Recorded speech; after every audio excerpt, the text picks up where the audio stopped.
Hello, and welcome to the Consider Your Mind podcast. I'm your gracious host, Eric King, and along with my co host, Mino Pachan, we will be interviewing licensed hypnotherapist Rupert Missick of firstlightcounseling.com.au. Enjoy.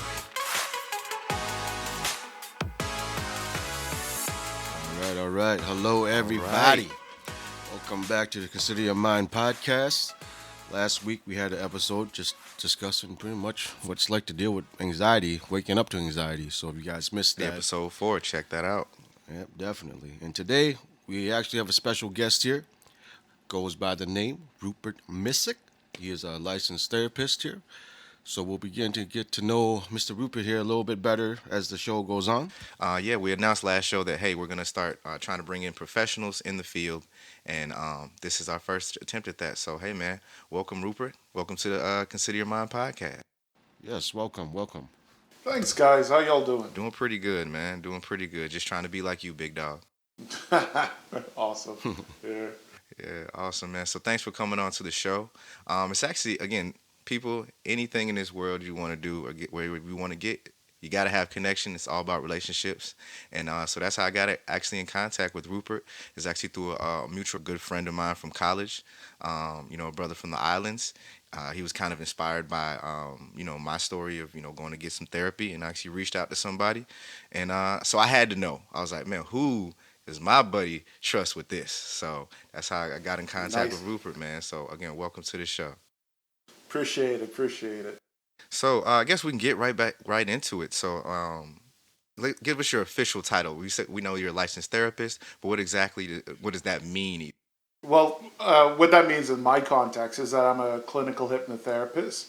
So I practice in where I live, and that's in Queensland, Australia. I'm a member of the Down Under. Yeah, that's right. Let me tell you something. Love will take you to strange places, and Oh, okay. yeah, I yes. know. We know. Yeah. So I met the love of my life, my current wife, in the Bahamas. That was our first date. Tried to seduce her with the sun, sand, and sea over there. That didn't work out. So Yeah. we did the long distance relationship thing for a while, and then as it is, you kind of go where your heart leads you, and it led me to a place I never even wanted to visit on a holiday. So there you go. Wow. Man, again, like all good stories, it started with a girl. You Yeah, know what I'm saying? that's Like all right. that is the truth. That is the truth. Ain't that the truth? So again, let's back it up a little bit then, man. You said again, I mentioned my friend is from the islands. Yes, from the Bahamas. So again, how do we get, a brother from the Bahamas into the mental health field? And then again, you gave us a little bit of brief of how you get all the way to the other side of the planet. So yeah, take us back to the island real quick.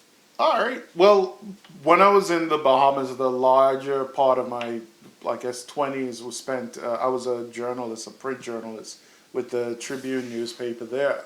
Living my dream. Yeah. Look, it's a dream for some. It's a challenging profession, but it's very rewarding in some places. I covered a whole heap of things, everything from politics to crime. The benefit of a place like the Bahamas is it's a small country. The opportunities you get and the breadth of stories you get. I don't know if I would have had the opportunity to do them if I were in sort of a bigger town, bigger city, in a industry with people that have been there for 20, 40 years. It was a pretty much a young core of professionals working in media at the time.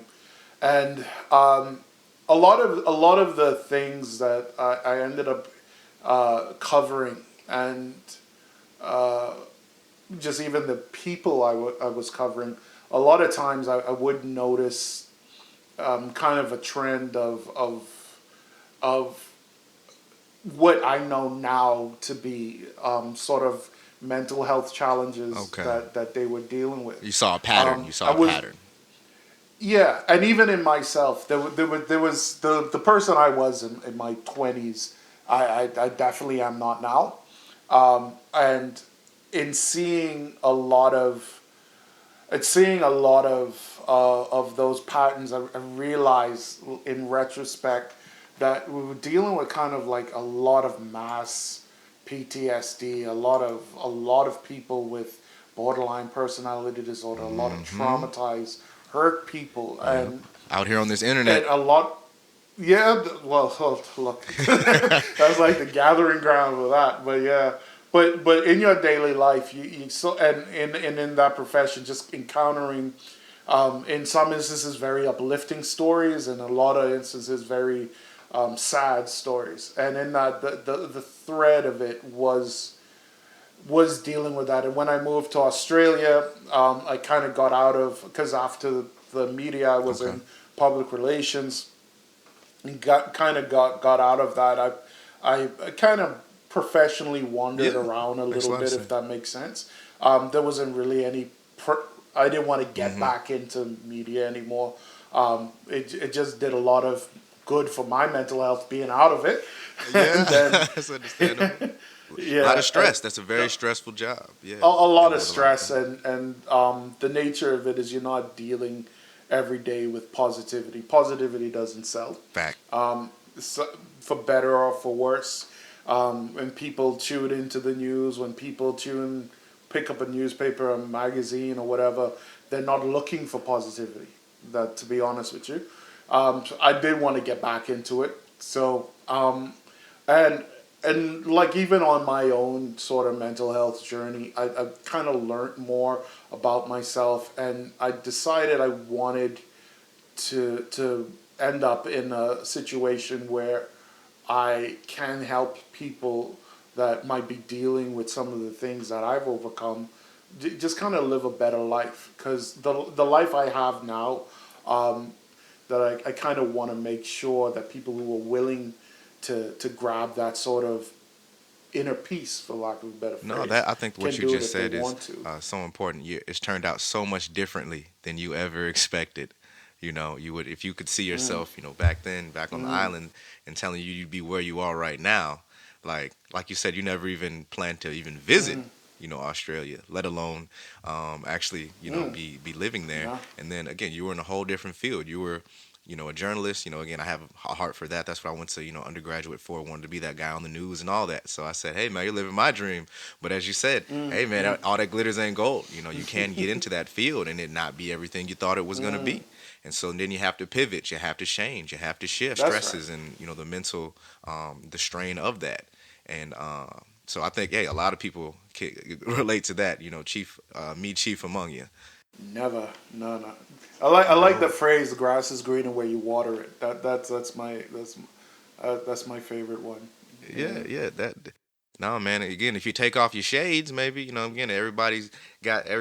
Hmm. They ain't looking. Their vision is blurry. You're all looking at the wrong things. You're looking through a prism of negativity a lot of times. The pest to what you mean. Like again, media and journalism and what sells isn't positivity. We're trying to be a That's positive, correct. force out here in this. However, hey man, it's not gonna get as many clicks and views and promoted as much as the negativity that's out there. If we're throwing shade at somebody, if we're throwing people under the bus, if we're putting names out there, if we got messy and started talking about why this therapist is better than that therapist. You know what I'm saying? You could really do that. I mean, and Yeah, it would yeah. sell Eh, actually. but the thing about it is too is you cannot even place, like, even institutions that live in that sort of negativity. That's not a sustainable model. Eventually, Yeah. it catches up to you. You know what I mean? Yeah. And the kind of people you attract around you, the kind of connections, like you mentioned connections before, the kind of connections you make by living in negativity, they're not life giving connections. They don't help you grow. Like, if you are, say, in the real world, in quotations, right? If you are a person that lives for the drama, lives for gossip, lives for that sort of stuff, the only type of people that are going to be your quote unquote friends are the type of people that enjoy that same sort of thing. And a lot of times, the kind of the beast has to be fed, right? So a lot of times, if there isn't any drama, it'll eat And you it'll up. eat you. You will end up being the subject that gets talked about, that gets dealt with, that gets betrayed, all that sort of stuff. But if your life is because everything can't be positive all the time, but if Oh, if say that generally again.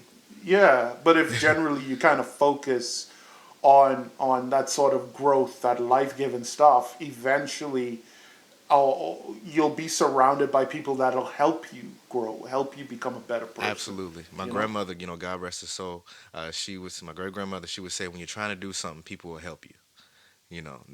That's what this is all about. That we put it out on faith. Hey, if we put this out there and we're trying to really be about it, and people will help us. And then, Hmm. hey, we're living proof right now. Yeah, So that's I right. like what you said earlier. Let's go back on a little bit. You said, what led you to this, and your profession right now was you going on your own mental health, journey, and getting Hmm. kind of well after the stresses of journalism. So you can talk about that a little bit more before you became in the field as a professional. How did you get introduced to it? Because I'm just put it out there plain, like especially as black men, that's not exactly something that's promoted Hmm. to us. I never heard of the things you could be: Hmm. doctor, lawyer. They didn't say therapist. They didn't say even going to one. And so so again, especially coming from a small place too. Yeah. How did that journey kind of start for your own mental health? Um, I kind of to put a short twist on a long story. I think looking back, one of my biggest issues was anger. Right. Um, that that was sort of a constant state for me for the longest. I've lucked out a lot of instances because like when I sometimes when I look back on my life, I will be and I think about times when I went off. I sometimes look back and be like, man, how did I survive that? Because in the sense Man, of where like sort of deep down, I've always been a peaceful, happy, um, joyful person. That's the kind of person I've always hey, it's been. better That's in the the kind, Bahamas, right? yeah, Hospitable yeah, that's people. right. Absolutely. Yeah, and that's the kind of person I've always tried to be. And a lot of times, my environment wouldn't allow me to be that type of person, and I'll put an asterisk next to that, meaning that at the end of the day, it was always my choice whether or not I continued to be that happy, joyful, peaceful person. I allowed myself to think that being that way was out of my control, and my environment had more of a influence on whether I was or not than I should have been, than I should have. In other words, it was always in my control to be the type of person that I Yeah, wanted to be. I didn't understand that it was, so I wasn't. So I got was you. I was a You lot of times there was a lot of times I was very angry, very. Go ahead. you were Sorry. going down the product. You were going down the product of my environment route. I was going down the product, yeah, like that the environment was dictating who I was to become, You right? wanted to be peaceful, but I'm not in a peaceful place, so That's can't be exact. me then. That's exactly right. And then a lot of times, that actually made you a mark. You know what I mean? You'd have people Absolutely. trying you because they're dealing with a mental health issue that they can't put Oh a man, finger say on. that again. And so, It's that's yeah. around the world, hood to hood. Okay, if you're not there, vulnerability. Again, this show is about vulnerability. Change because that's where you grow is when you're being vulnerable. Hmm. But yo, man, Hmm. people can't see us, but look at us, man. This is where we come from. A lot of times, vulnerability again makes you a mark, makes you a target.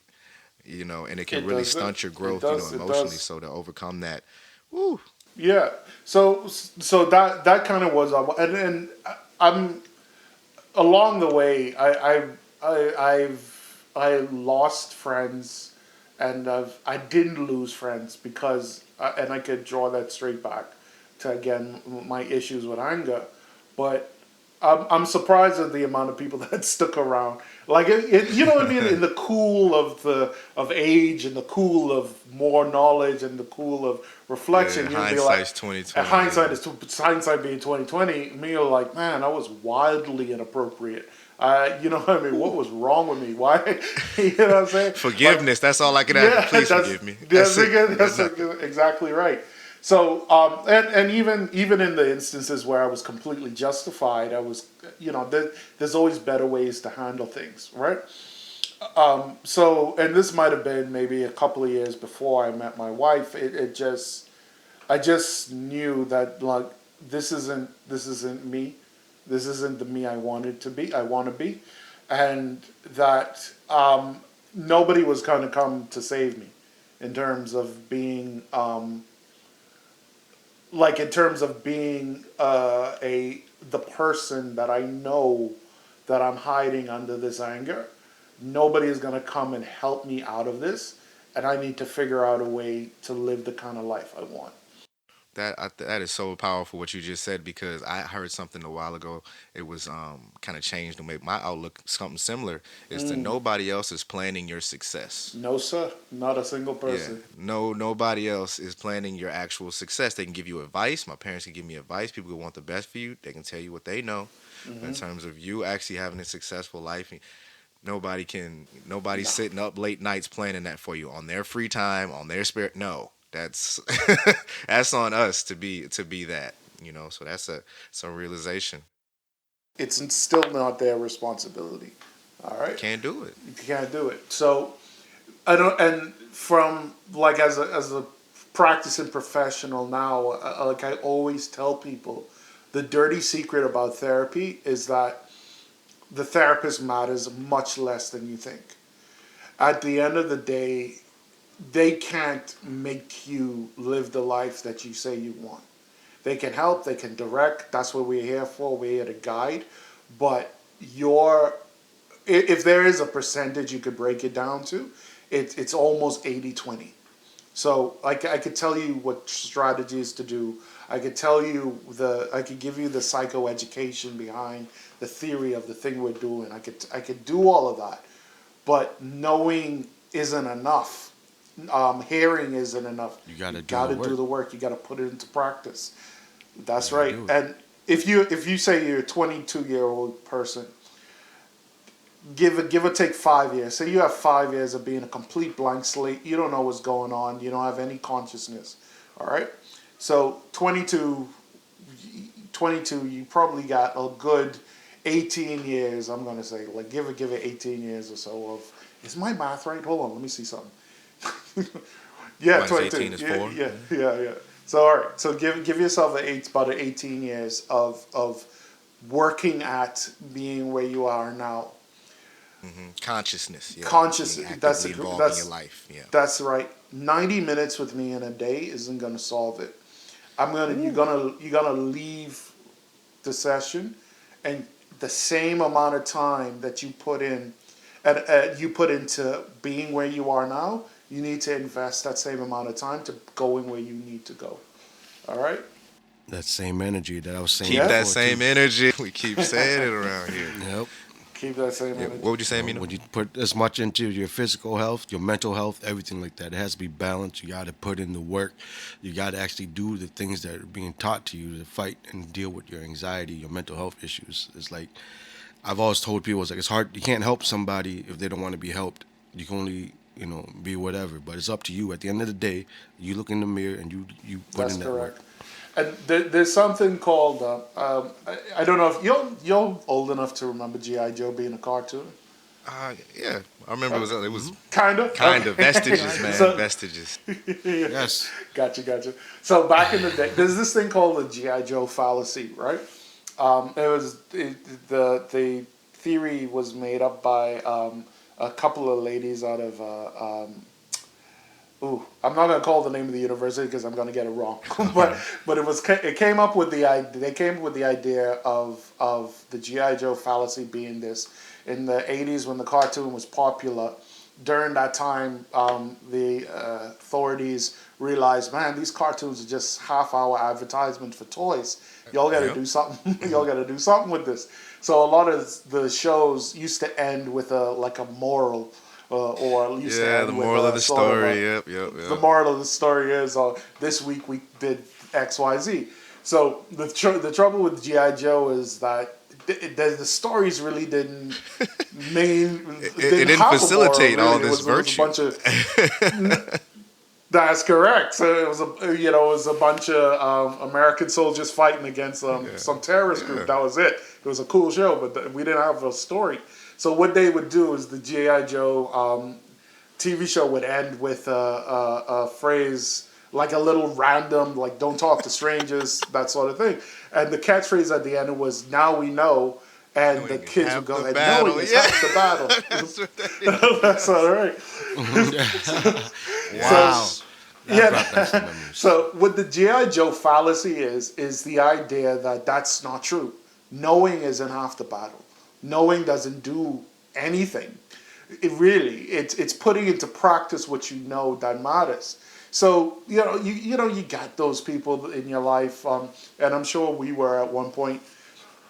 We had a stack of self-help books. We used to listen to as many Oh TED man. talks or many Google things that you could University. possibly could.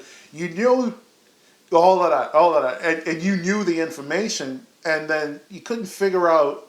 Well, I know all of this stuff, or if you're self-aware enough, you'd be like, I know all of this stuff, but nothing is really changing, and it's in the doing that things change.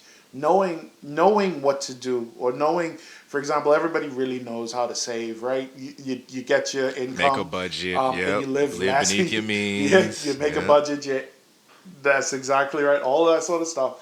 But if you don't actually do it, what does knowing mean? Man, you sound like What you've been use talking to is my it? financial So, advisor, man. I'll and be ignoring them. I need. Sorry about that. Yeah, it's no. like my Hey, bad. y'all have perfectly good But like advice. I just don't be doing it. I've been going through some things. Let me talk to my therapist and get back with you. You know? that's right.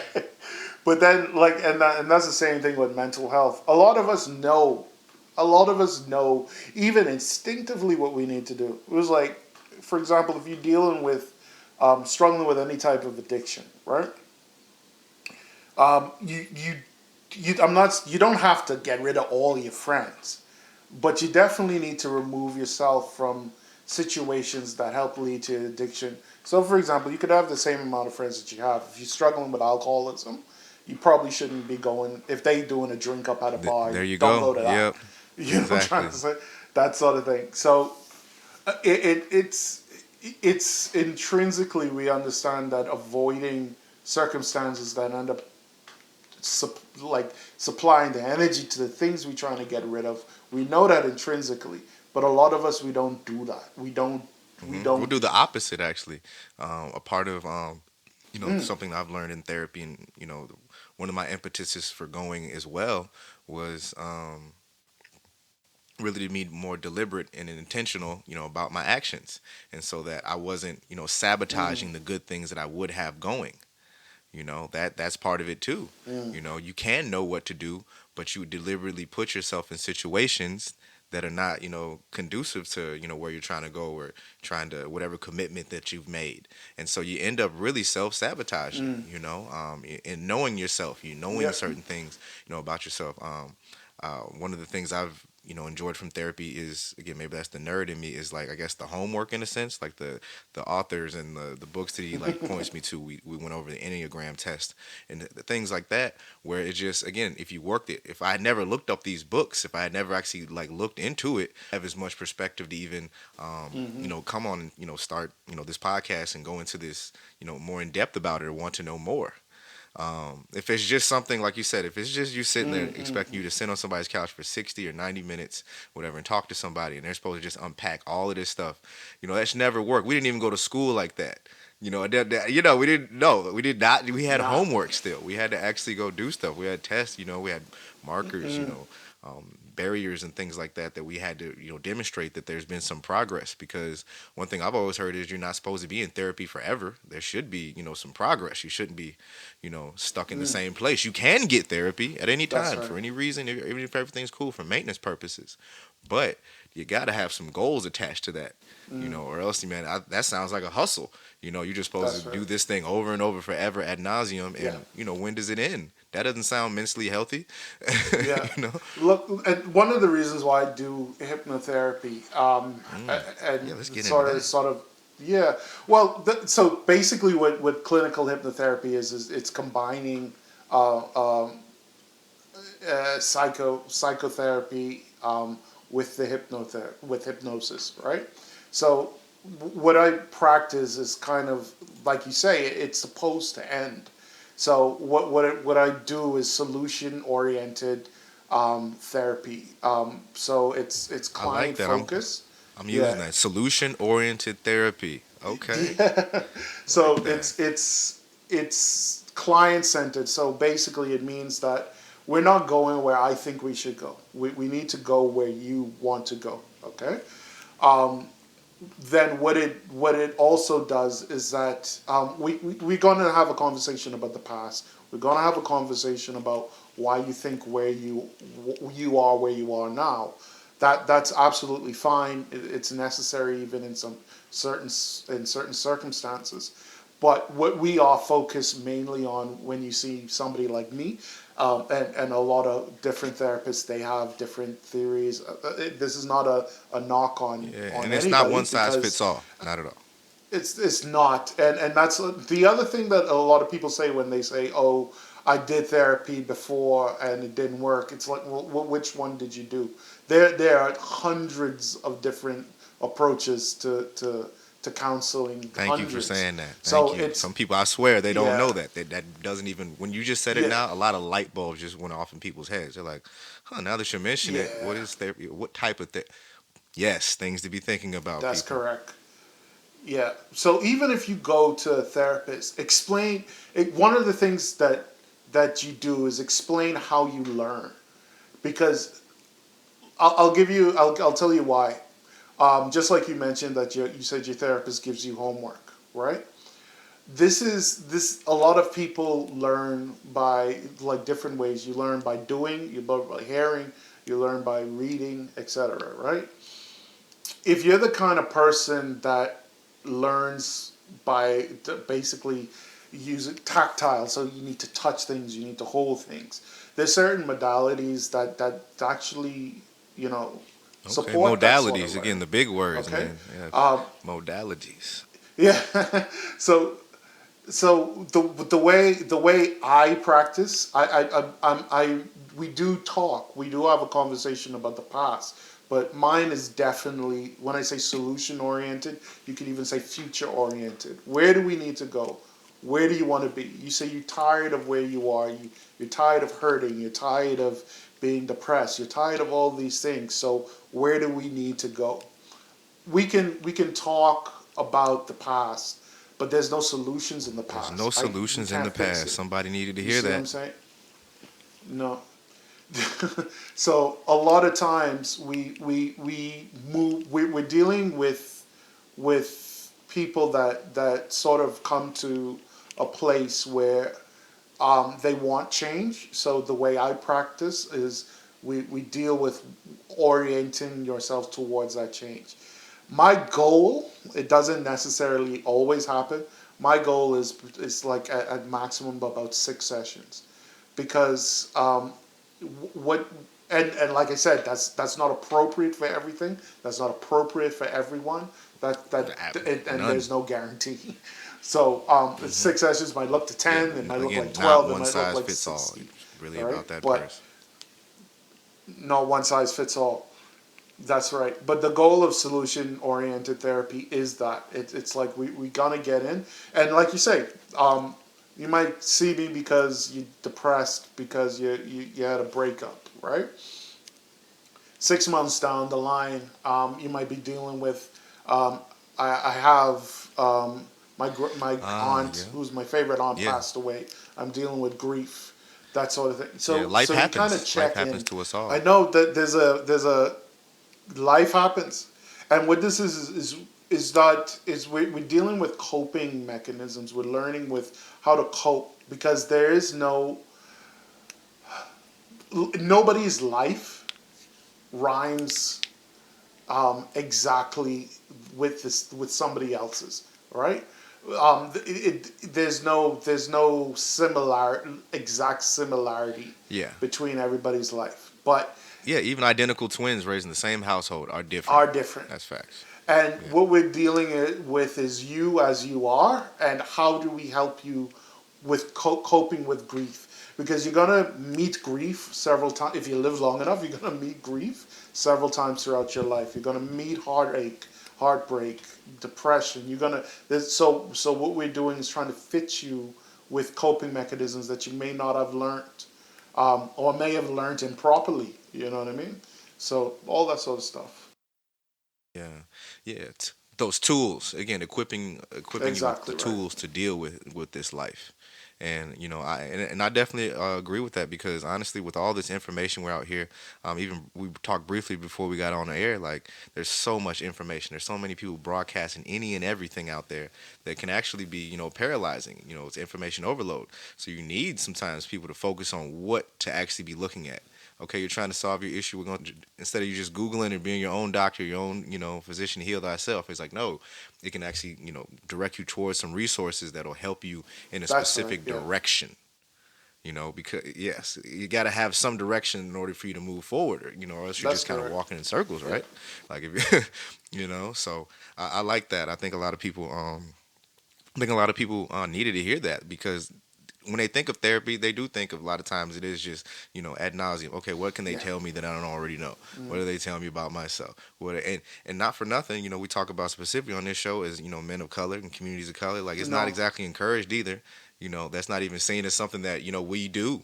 And so again, that's let me transition real quickly, man. So you got into yeah, the practice of hypnotherapy, and then you're doing it in yeah, Australia. A brother doing hypnotherapy, brother from the Bahamas doing yeah, yeah. hypnotherapy, practicing out of Australia. Ah, Yeah, I don't even know tell me where to about begin. that, man. No, I'm joking. No, so basically, I like I said, or I was, I think I started to say before. So I'm a member of the Australian Hypnotherapists Association. I got, yeah, that's right. So I got my diploma of clinical hypnosis and strategic therapy. Okay, I think I saw that on your website. And what drew me to that in particular is so what that does is it's general counseling skills. So you learn the basics of counseling. Period. And the strategic psychotherapy bit is the way I would describe that. That's the foundation. So that's the theory of how you're about to help people. For me, and like I said, there are different modalities, and people just different therapists will try different things. For me, what that looks like is dialectical behavioral therapy, cognitive behavioral therapy, and positive therapy. Positive psychotherapy. Yeah, yeah. Repeat those three again, because again, I know Yeah, people are sitting there with their notepad, never yeah. even heard of these words before. I'm not talking for about for a myself. I'm friend talking has for a it. friend. But if you could All repeat right. those, So you have cognitive behavioral yeah, those therapy, three. so CBT. You get dialectical behavioral therapy, or DBT, and then you have positive psychology. What what I mean about them being the foundation, and going back to what I was mentioning about being future oriented, being results oriented, is the reason I like those modalities, and um, uh, the reason I would use them to be the foundation of the hypnotherapy is because they're focused on solutions. They're focused on skill building. They're focused on not reveling and living in your pathology. It brings you past that into sort of how do I deal with this situation, and when it comes up again, how do I deal with that again? And then There you so go. that's the foundation. And I would say the hypnotherapy is sort of a tool you use to kind of reinforce those techniques. So when you go home from, like, say, a session with me, the homework you have is probably going to be derived from one of those three approaches. Um, and in the meantime, you'll have the hypnosis session with me, and then I'm going to send you home with a recording to listen until our next session. Um, what the goal is and that's the reason I was drawn to sort of that sort of that lane of That lane. hypnotherapy. It's I believe there's a lot of myths. There's a lot of sort of Hollywood in the idea of hypnosis and all that sort of stuff. Yes. Oh, yes. Very much so. We've seen some Oh, things. We've have you been been? introduced to Okay. it. That was kind of like when we had our orientations. College orientation. I remember my college orientation. They were doing introduction thing, and then that night supposed to doing different activities, and one of them was they brought a Mm-hmm. hypnotist in.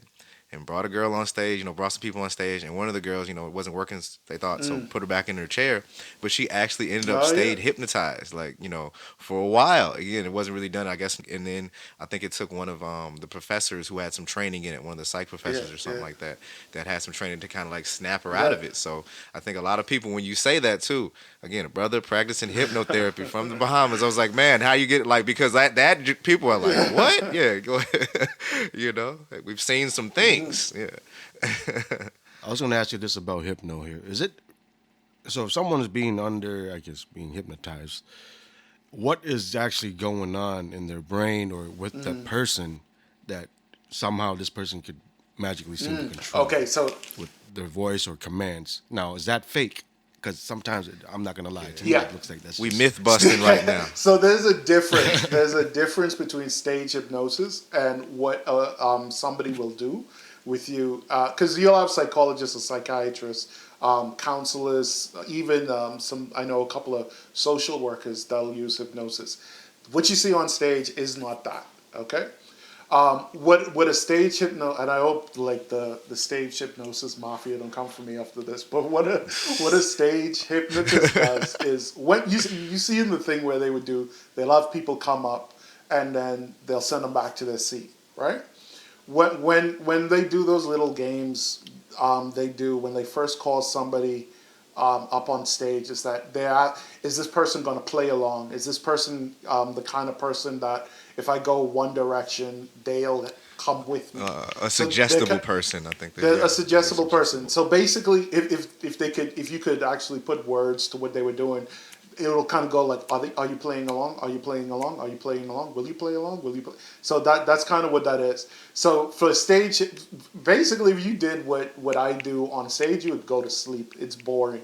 It's not because it's not cluck like a chicken. In reality, you don't control anyone when you're doing hypnosis. What you're doing is basically getting them into a state of relaxation.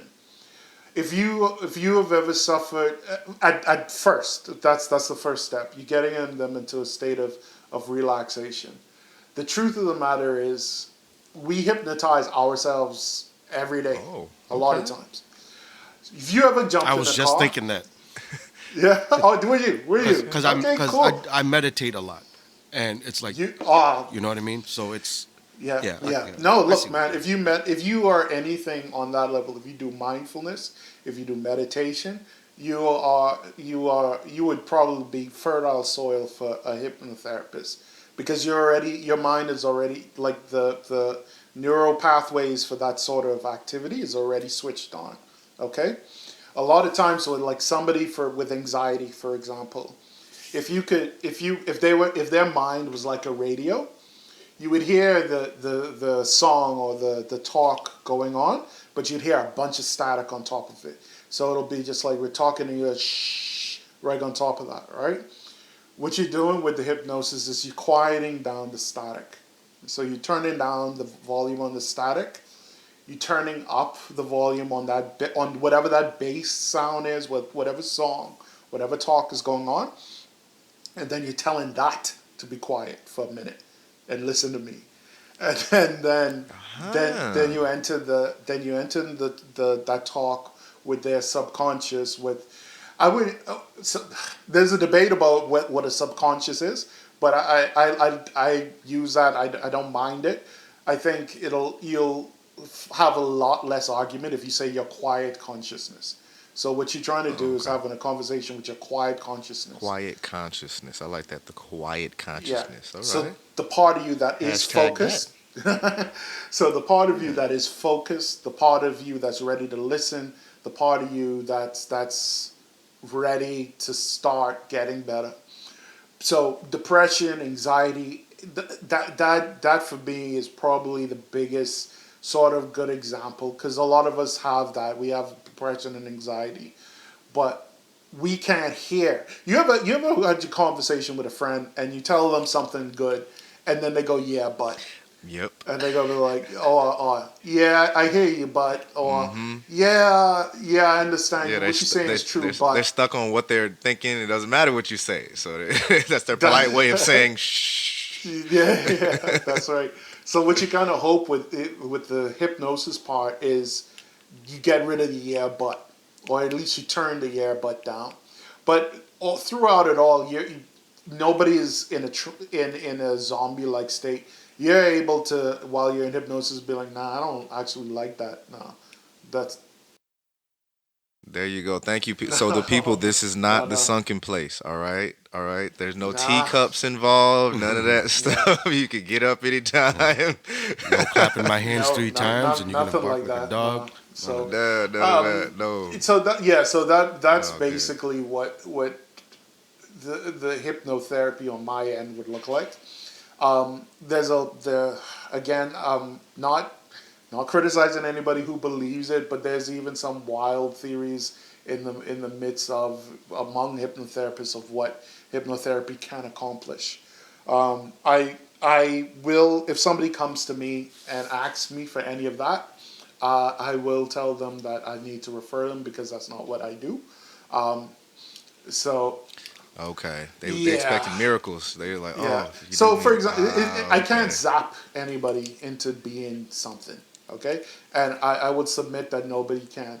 If you have showed up and you were zapped once into becoming non-depressed, not no anxiety, no PTSD, then I would say that you're already there. You're already in a space where you were done with I it. got you. So yeah, this So is not now you see me like those movies where the I think Woody yeah, Harrelson he's it's the not magic. hypnotist Yeah, hits you and all of a sudden you're a yeah. violin player and then all of a sudden you start just doing all That give up bank account records and stuff like that. Because again, that's what we think in the pop culture. And it's not helping people to get the mental health and actually seek the professionals that they need when they're making caricatures um, of the yeah. practice itself. I mean, look, it would be a boring movie if you did. You know what I'm trying to You say? know So like, exactly. yeah, It's very entertaining. if I could hypnotize somebody into being like Natasha Romanoff, I'd be working for the military. You know what I mean? So There you go. You're making Black Widows out here. Black Widows, yeah, so that's right. Yes, activating the Winter Soldier everywhere. Getting this thing going, man. So no, okay, that's awesome. And then, so your practice is, currently out of Australia, and so, like again, you're able to do this online, Yeah, obviously. at the moment, So again, yeah. how, yeah, Well, because of the troubles, I've gone 100% online. I say the trouble, okay, oh, okay, yeah. yeah. I We know what's up. Yeah, yeah. So we've gone 100% online. It's nothing's really changed. A lot of people in my field, especially here in Australia, we're still susceptible to lockdowns and all that sort of stuff. So it's been easy to have, and I've seen people all over the world. So it's been easy where if you have a quiet place and you have 90 minutes to have your session, it's actually been okay. And a lot of people, even I have some colleagues that were they were in lockdown and they would reach out to the clients. Oh, good news! You can come to the office now, and they were like, I want to do that. It's like I gotta drive. Yeah, It's you want traffic. Can we just do what we were man, the doing? game has Yeah, changed. that's right. It's like so that's been interesting, and we'll see how it evolves from now. It From makes that. it seems like it makes it just convenient overall for people, especially nowadays. That extra burden of driving somewhere after work or whatever the appointment. Now you can just be at home in your own comfort, That's knowing correct. that you're gonna get help that's convenient, and if you're up to do it, you can do it. Like you could get that help that you need, and just go Exactly online. right. And yeah, and you're right. And like even like when you go into when you even think about what the newspaper was, I remember when we moved from straight print to digital, there was a hue and Yeah, cry. Like people were like, "Hey, get news we're on killing the industry. you're killing it." Ah, Yeah, it's like no, things evolve. And I once upon a time ago, I used to work at a bank, and I remember some when we went to. There used to be an option where you didn't have to have like the Visa or Mastercard attached to your debit card, right?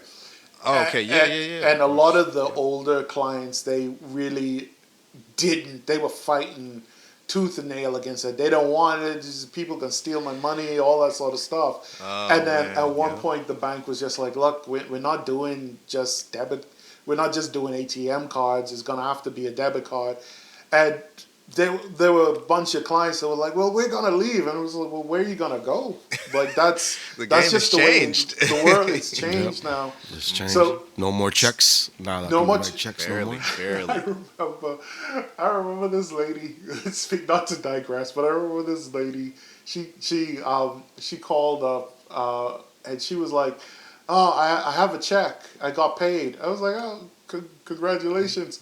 And I was like, "I don't know where this conversation was going." And then she was like, "Yeah, it's for like X amount." I was like, "Oh, okay. What do I do with it?" What do I do with this piece? She this piece of paper.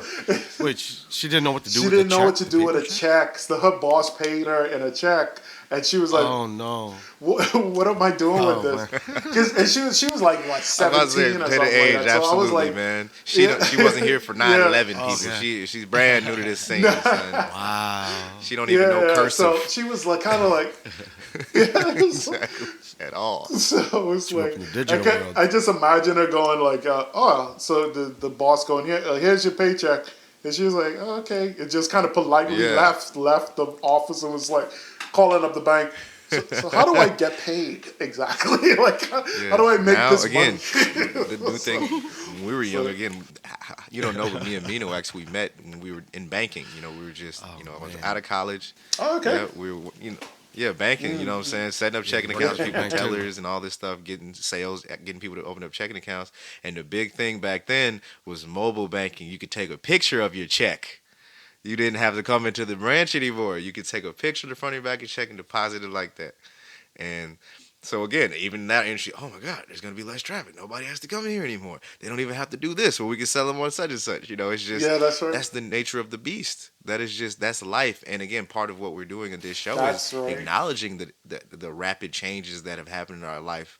And how that's it's stressful. It takes definitely a toll on our mental, and so it's not even surprising that I think mental health is being brought on the forefront as much, because again, there just Yeah. has been so much change, and I think that expression, the straw broke the camel's back. I wouldn't exactly call this pandemic a straw, but I think now, I mean, that was it. Like, yo, man, you need some help, man. I was just gonna say, with all the technology and everything now, it's just like we're becoming more disconnected, and that's why I think anxiety and mental health issues are just up there because we're not connecting as humans, like that physical interaction with people. We need that, and everything now is through a screen, and I just feel like without that, human interaction, it's like we're just slowly going crazy, or feels like we're slowly going crazy.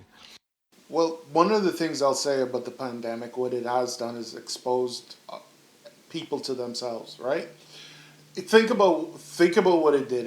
It slowed us down, and a lot of us have had to sit with ourselves and sit with our partners, sit with our children, and for the first time, kind of bring mindfulness to the fact that we're not doing as well as we thought we were, because we're not busy. We weren't busy trying to get from point A to point B. We weren't hustling here, hustling there, because we couldn't. We got the world basically Couldn't go nowhere. we couldn't go nowhere. The world basically got the equivalent of a child being sent to the corner and sit down and think We about got what you did. grounded. Do you feel like it was like, I mean, looking at it now, do you feel like this is what us as human beings, is this what we needed to happen to open some eyes? Man, I got to tell you, I realize that things have been hard for a lot of people. I realize that. I deep down realize that. But I also am very aware of the opportunities it has brought. Everything comes with good, everything comes with bad. The good that it has come with is, like you said, it's something. Let me ask you something. Like, I'll give you a good point, right? You've been married. I'm not you personally, but say you've been married for 5 years, right? You've been locked down for 4 weeks with this person. You didn't have nowhere to go. You couldn't even run to the food store and busy yourself with It that. was a criminal activity. So you sat down from across the dining room table for this person. You were away from them for 8 hours during the day, and say another because you were at work, and say you had to take you an hour to get to and from work. So another 4 hours away from them to get to and Yep, from commute work. time. That's 12 hours, right? And then 8 of those hours that you had left, you were sleeping. You didn't really have a lot of time to commune with that person, right? Now you're forced to sit down in front of that Yeah, person and just a few connect with them. hours. Some people liked what they saw and to be like, "Oh man, I've been missing out. I gotta Hey man, a lot of COVID babies, you know. yeah, a Some lot of Oh, COVID COVID oh babies. yeah. babies. That's Yeah, that is. yep. I've been missing this connection with this person. I really need to prioritize my time better. And then other people, on the other hand, were like, "Man, I can't. Why was I with this person for so long? I don't actually like you. You know what I'm saying? Boy, So, but there think you go. The about that. idea of you was much better than the reality. They're much better than reality. So just think about the blessing that is on either side of that, and we would never have had that happen. Like in Venice, there were dolphins returning to the canals of Venice. That's the mental health equivalent of what's been going on. All the noise, all the hustle, all the pollution of our daily lives just died down, and then we were faced with ourselves. Life, how people live now is like, I just feel like we're becoming so just like robots. There's the structure is too like it's too automatic. You got, what's the deal? You raise kids, you raise a family, you grow old, you work, you're done. Just follow that pattern. And it seems like now, back in the day, full time hours is what you work 30 hours, and that's full time. Now it's 40 hours. Now you got people working 60 hours. Both parents working 60, 70 hours. Your kids are left with someone else raising them. Like, you don't know your parents. You don't know anything. You don't even meet couples that say we've been together for 60 years. That doesn't exist anymore. You don't even find employees. I've been at this company for 40 years. Now it's every 5 years or something Man, different. say that And again. Yeah, everything no now is job everyone's security. becoming robotic. It's like it's the same thing over and over. Like, spend time with your family. Absolutely, Like, and I know this is in the states that you have a lot of people not returning to work or to the jobs they had before, and look, it's a shame it took this for us to realize that we need to slow down and reevaluate ourselves. Some Right? people are like, yo, man, if I'm gonna be broke anyway, because I ain't making nothing in this job, I'm not gonna be miserable and deal with the stress. I'm not gonna be miserable, Yeah, or like, like it's not worth it. It's yeah, if not it's not worth it worth it, it ain't because the worth it, moment you're man. done there, you're replaced. You are replaceable at work. When it comes to business, you're and, replaceable. and even the idea that, man, maybe I need to go back to school, or maybe I need Yeah, some people did to that. I have the time now to skill up or change direction. All of that. I think it's like we've messed up so far. Like, to me, it's like, you spend your whole life working to make a fortune for your family, for someone else to enjoy your work. And then it's just crazy because you shouldn't, for what? Why is this a billionaire and there's nobody and there's somebody with no food, no house, Yeah, stuff like that. and the world again, it's getting more stratified. To your point, Mino. Again, the haves and the have-nots is getting more extreme on both ends. For a long time, people were always saying, the middle class is dying, the middle class this, the middle class that. I was just like, well, man, I think that ship has sailed. I Like believe, yeah. we're in more extremes. Things cost more. Inflation as goes up. Before, people used to be able to, one person could just work. Now you do need two, people in the household most of the time working. You do need this. So again, to keep up, just with life. And again, depends on what area you live in. We're simple Midwestern folk. So again, like, housing isn't super, expensive, but a lot of these places, especially on the coast, a lot of places, the pressure to keep up. The pressure to keep up with the prices, the pressure, it takes a toll on, people. It's not good for the family structure. It's not good for any of that, for you just to be working, again, like people working 60 plus hours, 80 plus hours a week. And a lot of times it's just because that's what they're used to doing. They don't even know anything else. So to your point, when people had to slow down, when people got kind of broken out of that pattern, They had to actually evaluate life because I know, again, as men, it's perfectly normal. Like the guys work themselves to death. Grandpa never retired. Never really sat down and just great being a workaholic. It's even seen as some type of like a virtue sometimes. But the damage that really does, to us. It's. I don't think we're still unpacking it. We're still, unpacking, these Mm-hmm. last, again, particularly this pandemic thing, what we've been going through. But Yeah. just again, from the housing crisis, just a few years back when we were in college, to 9/11 before that, to all these just different just changes that have been going, so quickly, and we're just having to adjust on the fly. I don't think we're built for this. And I think we're starting to snap, man. I think we're more built for it than we realize. I think I really do. Look, let me. I think, for example, and look, I'm gonna speak in the sense of people of color, right? I'll talk Yeah, in that that's what sense. we know, And then people like obviously other groups of people have had the equivalence of this before, right? In their own histories, whether you're Irish, et cetera, et cetera. But I think we're more built for this than we understand or we realize, because if you think about what one of the things like we have to do in our my profession is something called continuing education. So you have to constantly yeah, you, prove that you're still yeah, on top of stuff. You're still learning things. yeah, So yeah. one of the things that I'm learning, especially in the area of PTSD, is this is the idea that trauma is handed down genetically from groups to groups, right? Not to bore you with it, because I'll be just doing my homework. Yeah, I really don't want to do that. Yeah. But basically, what it is that that trauma can be a thing that we actually have passed down to us from our ancestors. Now, a lot of times, you could say, "Oh, well, yeah, that's an environmental thing. Hurt people, etc."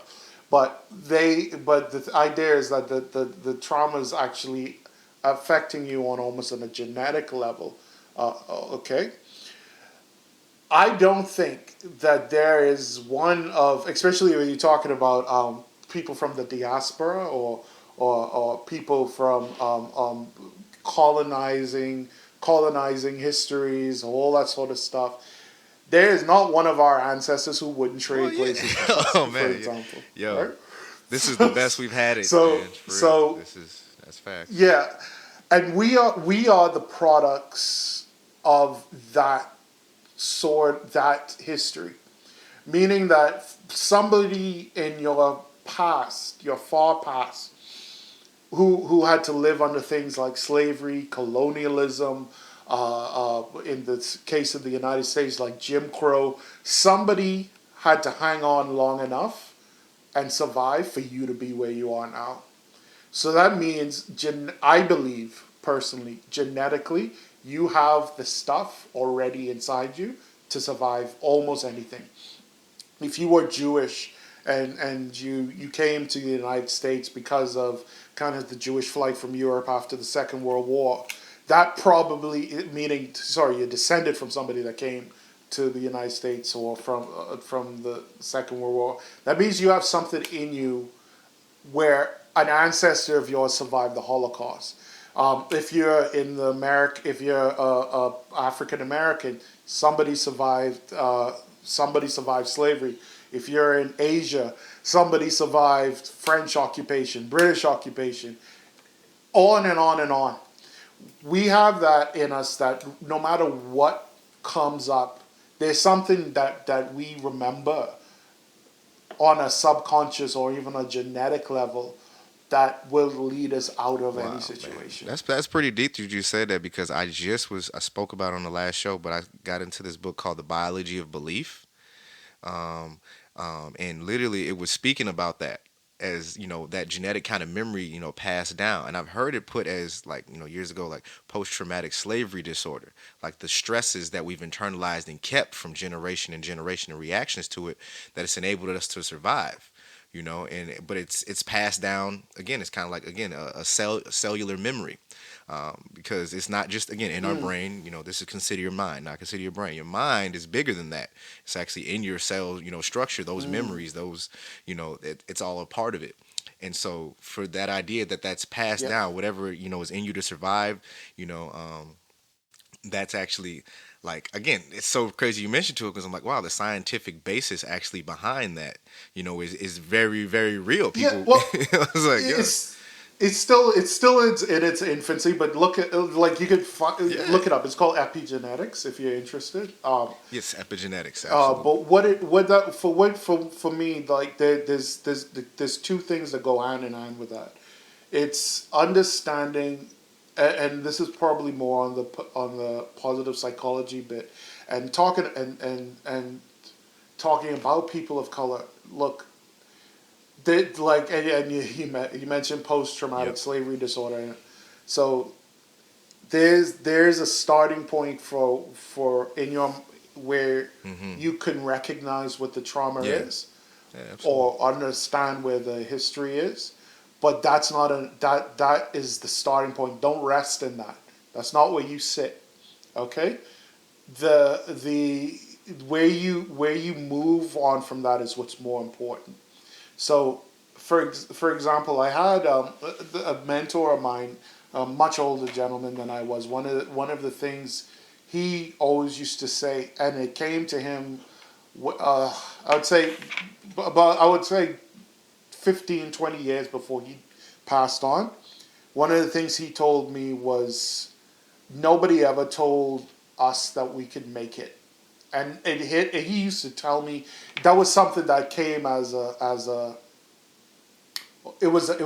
epiphany to him, and it was a very wise man. And in retrospect, I appreciated how much of an epiphany it was for him, but kind of in retrospect, I understand how much of it was more, and that is applicable to not only people of color but anybody who is living in a state of trauma, depression, that's anxiety. all there's gonna be. That's it. They Yeah, that's how they're believe gonna that go the out. They can't history, get any better. or they believe that the current state is their life, right? That's how I am.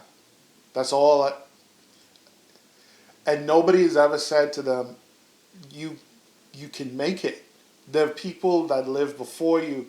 If you're Irish, you had an ancestor that lived through the potato famine. Yeah, if you're for somebody from Vietnam, you lived through French occupation. If you're somebody from Kenya, you lived through the Mau Mau Revolution. There's history inside of you where, so if you had an ancestor that showed up in your dreams and will say, what are you going through? No, man. You Small can things, make it. small You things. can make it. You can. This is. Yeah, It's that's not, true. but that's not to belittle what you're going through, but just to have it in your head that this is not a permanent state of things. There we go. This too will pass. There we go. You know what I'm saying? Yeah, and that again, getting your mind right, considering where your mindset is. That's the impetus behind the show. Like, okay, what are you telling yourself? All right, the situation you're in, man. All right, so what's the story you're telling yourself about this? Are you saying, "Hey, I'm just going through it right now," or is it over? Because that's going to determine everything about what your next action steps are going to be. Once you give up, That's then you're right. not reaching out to to get some professional help. Then you're not reaching out and trying to better yourself or get yourself out of the situation, or like, because back to that belief, you stop believing it.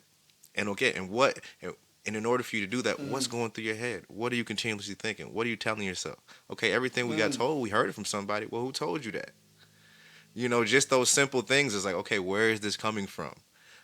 Is that is such a powerful thing to just do, to be reflective, and shout out to you guys for getting your meditation game. I've been hearing it and hearing it. Okay, I'm gonna start. I gotta learn how to meditate. I'm gonna give it a You shot. need to get on that, man. Yeah, I'm telling exactly. you. I'm sorry, man. They didn't teach me. They It's taught me how to pray amazing. in church, but not how to meditate. So I gotta work on that. Yeah.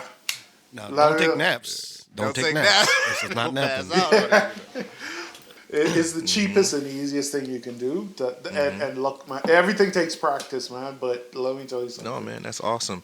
The more you do it, the easier it gets, and the benefits become even more and more more and more obvious after a while. Yeah. It's the most relaxing thing you can do for yourself, especially for your mind. I mean, believe me, it took me Hmm. many anxiety slash panic attacks for me to sit down with myself and allow myself. Like, how I got started was just because I had a panic attack, and I needed to calm myself Mm. down. I didn't know what to do, so I literally sat down in the middle of the gym floor, in front of a big gym. I just sat there and tried to block out everything, just listen and feel my heartbeat and listen to my mind going crazy, like taking it all in. Even though I was scared, I thought I was gonna die. I'm shaking, but I was just like, just feel these emotions, feel your body, like just, and everything just became like a silent hum. And the next thing you know, I could hear the AC unit. I could hear, stuff like that. No, man, It's that's crazy. good. That's good. That actually, it's funny. You knew what to do because that's even a strategy for anxiety. That's that you're writing. You well, yeah. Without getting technical, but that's also a strategy. You kind of riding the wave of that anxiety to the end. Because like when you're like how you said you felt like you were going to die when you're at that crest, when you're at the peak of it, it becomes almost like a physical reaction that you're getting to the emotions going through. You could feel it.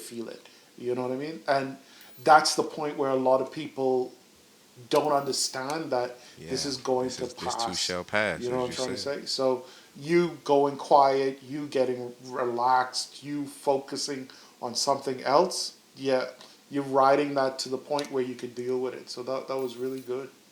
Because the first thing I told myself was like, if I'm gonna die, I'm gonna go. There's nothing I can stop. If it's my time, it's my time. I had to accept it at that moment. Like, just relax. The worst is here. The worst is you're right here. You're That's right here. yep, That's yep. it. It was right here. It's like if it's happened before, you felt this feeling before, you know it's gonna pass. Even though I feel I'm gonna die at this That moment, sounds kind of just freeing accept it. right there. Take it. I'm all right. It's like it's too much stress. I need to eat, man. Got out of the gym and went to get Yeah, McDonald's. I would. that'll calm me down. No, man. It's just- these fries. But Yeah. transitioning a little bit in terms of what you've been kind of putting out there on the internet. Again, I checked out your website. Again, people, firstlightcounseling.com. But you also have a YouTube presence. .com.au. Oh, That's somebody sorry, there else. we go. Because he's in Australia. That's true. So .com, firstlightcounseling.com.au. So, Yeah, exactly. that's right. And so, but you also have a YouTube page by that same name, First Light Counseling, First Light one word. And one of the videos that I was watching of yours, and I was like, man, it was an idea when I just read the title, so great titling, but it was for Human Rights Day Hmm. 2021, and the title was Why Hmm. Respect is Earned Not Given is a Harmful Point of View. We've heard that before. Respect is Hmm. earned, not given. And you know what? It Hmm. comes something we just automatically even say. Hmm. Like it's like a defiance thing. It's Yep. just like an automatic thing. But what's that really doing to us? And so to listen to that video again, it's a short video. If you could speak on that a little bit more, just that little piece, man, because I think a lot of people, when I heard it, I was like, man, that kind of resonates. Yeah, you know what? Why do we say that? What is that? What am I really saying when I say, respect is earned, When you not say given? that, yeah, look, respect is earned, not given is kind of a strong straw man argument, right? So basically, what it is that you have to think about why somebody says it. So you coming up to somebody and say, "Look, I thought what you did was disrespectful. I felt disrespected when you did this," and the person is kind of giving you the impression that they're refuting your argument by saying, "Oh, well, respect is earned, not given." So they're making their disrespect your fault. You know what I mean? If you were worthy Toxic. of, if you were worthy of my respect, you would have had it. When there's no intention of that person ever to respect you. All right. Wow. If you can't gain something from somebody, they were never going to give you. Okay. A Wow, that's lot a of word. no, but it's so a lot of time. Say that Yeah, again. say that again. Yeah. Say that again. That's a word, brother. No, you can't earn something from somebody they never intended to give you. Okay? So if you have a situation where you find yourself being disrespected by somebody, that means they're a disrespectful person. End of story. There's nothing you could have done other than be somebody they could have used, or somebody they felt they should have been respectful for whatever reason, and that says more about them than it does of you. If I had this teacher once upon a time ago, that was his favorite phrase, and he was a rude dude. Like, he was rude, man. Like, No and I was just, coincidence. That's his favorite phrase, and he's rude.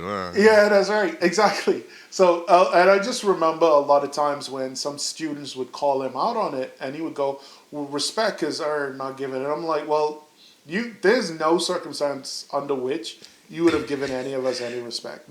So that's a lie.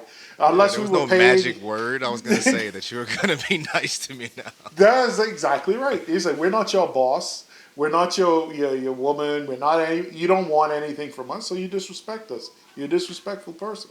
That's all that is. So my whole thing is like, if somebody can't off the bat see you as a human being and understand that as a human being, there's a monochrome of respect that is owed you, that you're owed Monochrome. that. Yeah, you're owed that. All right. I walk into your store. I walk into your office. Me and you try to get on the bus at the same time. There's a level of respect that I'm owed and you are owed as a human being. Okay? You can't give me that, then there's something wrong with you. Okay? Not me. There's nothing I could have done that would have made you respect me. So that's you can lose somebody could lose your respect, sure. Oh, that's facts. Yes. Yeah, That's you facts. can do that. That can happen. But if I just met you for the first time, you know what I'm saying? Like, what am I losing? I just said hi. You know? Yeah. So, yeah. Wow. You know what? And that's crazy. What you said was like, there's a monochrome of respect. There's a little bit that has to be there just to get along. And I've said that about how, like, men in particular, when we interact, we have to, you know, have some type of respect for each other, or else people die. You get what I'm saying? Like, when That's men right. really have problems and have beef, like, we don't get this luxury to just act any type of way and expect everything, to be okay. But as this internet, particularly as you get further and further away from people, again, the things that people say online or would do online, they would never do it to that person, in front of their face. Oh, Yeah, keyboard, keyboard Twitter warrior, finger yes. gangsters out here. And so again, I think that's what's, broken down that. So now people are living so much in this world where they feel like they can't be touched and they don't owe anybody, again, respect because of that. Yeah. But they don't understand, like, yo, man, when you're interacting, if we're just out here in the world, you automatically actually have to do that, or else people die. You feel like Yeah, and look, it is sort of a reflection of where we are at in a society, that we want to feel good about ourselves to the point where we're desperate for avenues to tear other people down. You know what I mean? Like, there's nothing in the world that's do gonna anything drive. for clout.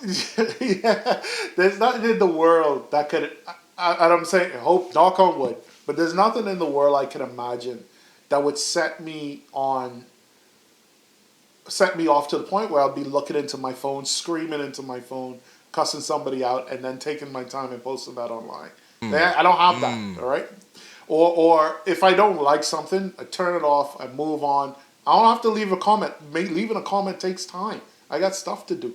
You know what I'm saying? Getting into an argument with somebody I don't know. I don't know you. I will never meet you. You're like, if you step back, and this back to our point about step back and reflecting, right? Somebody, say for example, you see a trailer. I don't know what type of movies you like, but say you see the trailer for the what's coming up, Aquaman, Yeah. the next Aquaman. Yeah, I'm sure they're movie, making right? another one, yeah. Big Aquaman fan. Yeah. So you see the trailer for that. Somebody leaves a comment. This looks like garbage. I can't believe they make it.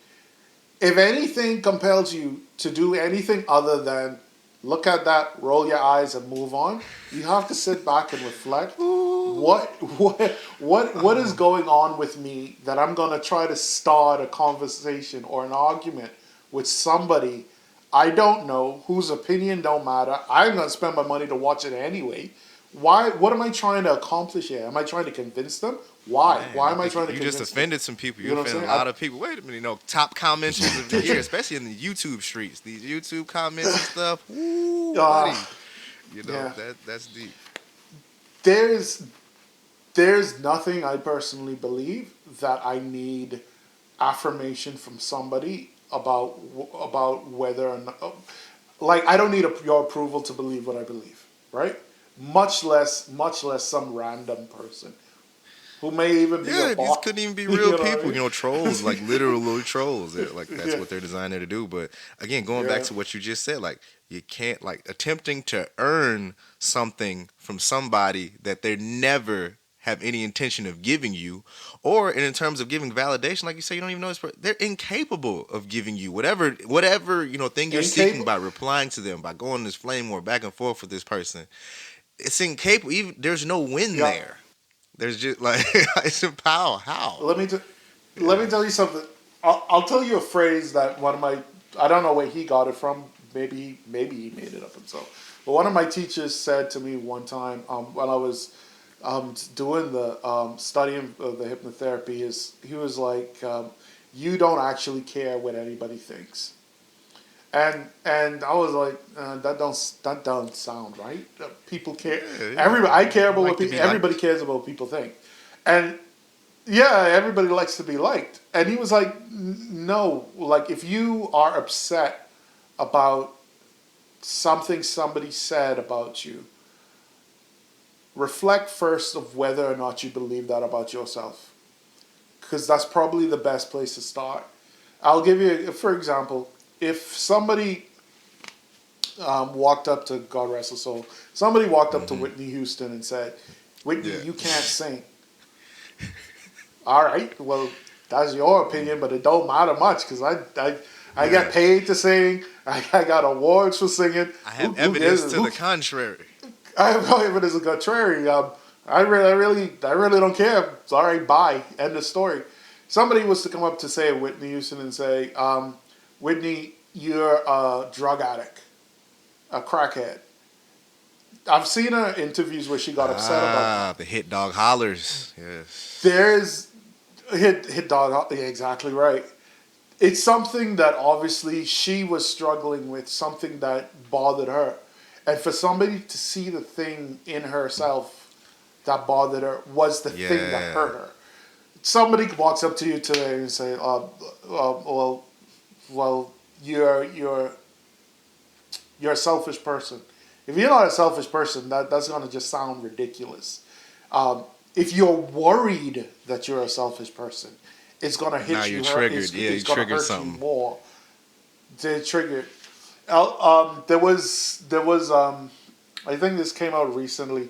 Not not to talk. I don't even know how I became aware of this because I really don't follow celebrity news. But I think Man, that stuff Nicki. follows us, Am bro. I saying that right? Man. No, Cardi B. Yeah, that's a good point. Cardi B was in a lawsuit recently, and she Okay. had she She she wants some had money? Yeah. yeah she won some money Oh, defamation okay. against a blogger or something like that. And one of the things that she was saying was that she the blogger had said that she had herpes. She was kissing her baby, and then one of the things that hurt her deeply about the lies this blogger was spreading was the fact that people came up under her Instagram post when she was kissing her kid Oh and was like, my "You're a good. terrible mother. How could you See. kiss your baby and you have herpes and all that sort of Man. stuff." So, so, Yeah. so that's a straight up. There was a straight up lie. She didn't have it. But I think in like listening to the account of it, I'll tell you the thing that hurt her. You're not a good mother. Not you have herpes. That affected her. And listening to her talk, I could see that was not that she isn't, but she was worried that it's a possibility that Being a she good may mother. not have been Uh or huh. wasn't capable of being. So that's yeah, and that's obviously It's not that's good for the correct. So, mental and health this person. obviously I don't know her or anything like that, but this is just an educated guess, right? This is what hurts us most about what people say about us. If somebody says something about you, you might get offended that they even trying to spread lies about you. But if it's something completely ridiculous, out of the realm of possibility, it's not going to hit you as hard as something that you're worried is a reality about you. I'll give you like You can't tell me I'm not a good father. It is not gonna bother me. I might be pissed I off got that you. you're Yeah, trying talk to. that. Talk that. Yeah, yeah. But I might be annoyed that you're trying to talk crap about me. But that's not gonna hurt me. If you tell me something like, "Oh, what am I worried about now?" Oh, if you tell me something like, "I spend too much time working, and I'm not a good father because of that," I might get a little. That might hit me a little closer to the bone, because I am worried that I'm spending too much time working. You see what I'm trying to say? So if you just off the bat say you're not a good father, I mean, it's like, well, F you. I don't know who you. You don't know that I am a good father. If you put in, you spend too much time working, that's why you're not a good father. Wow. That is gonna hit That closer to that's the deep. bone than that. That reminds me of That's this. what. Oh my God, what you just said reminds me of this comedian that was real big back in the day, Dane Cook. And he was like, man, women will say something. Oh yeah. He always tell crazy stories. He's like, women will say something just small and just mess you all up. He's like, you're stupid like your father. What? Like, like, not just stupid, not just you're stupid, but you're stupid like your father or something like that. So type in, it's that Yeah. extra level that people are trying to get to you. Type in, going in that war of words and just like, why you got to go there? Yeah, that's right. It's like, oh Yeah. my god. It's like, we there? Exactly. All I said was your shoes look stupid. Jesus. Exactly, man. So you got to do that work, man. So no, that's awesome, man. And so again, as we kind of wind the show down, man. This has been great, and we definitely got to have you back again, Oh, man. nice. You're happy to come back if you Yeah, want. definitely. Yeah. Yeah, definitely, man. Definitely got to have you back again, man. And again, this is Rupert Missick with First Light Counseling .com .au, because the man is practicing out of Australia. Okay, it's international with this, man. And Rupert, if you want to let them know where they could find you, just Yeah. go ahead and state, where they could find you. We'll put all his links and everything for you Yeah. guys in the descriptions as well. So Yeah, man, sure. Yeah, well, like you said, my website is firstlightcounseling.com.au. If you're on, like the young people say, if you're on the gram, The gram. look me up at First Light Counseling, one word on Instagram. And it's Facebook is facebook.com/firstlightqld, and you'll find me there. I do remote counseling, so yeah, anywhere in the world you are, we could have a chat. Nice, man. That's what's up, man. The beauty of technology. I think again, all this stuff I think came right on time, because again, this wouldn't be possible pre-pandemic. We wouldn't even thought to be able to do this. But now it's become the norm. So definitely want to thank you for coming on the show. And what I'm going to do after this, I got to definitely check out again his YouTube channel, First Light Counseling. He says he's got a free 10-minute meditation. Using a poem, using the Desiderata or something like that. So Desiderata. Desiderata. There you go. He's got a free meditation. I'm gonna go check that on his YouTube page. Start my meditation. Journey. Let me soak up some game. Yeah, Yes, soak up yes. some game. Do it. for those of you that haven't tried meditating, please give it a try. You'll thank me later. There you go. Thank you later, man. So we're gonna definitely get on that, because again, as I'm bringing on professionals in the field, people are actively out here doing things to better people's mental health for those that are ready for those resources. And what would I look like if I wasn't gonna utilize a few of them myself? So I soaked up some game from this interview. And again, until we have you back next time, man, we just want to thank you, Rupert. This was really informative. I know we had a good time. Yes, thank you. Thanks so much to Mr. Rupert Missick of First Light Counseling. Please also check out his YouTube channel by the same name, as well as his website at firstlightcounseling.com.au. Thanks again for joining us, and we will see you again next week.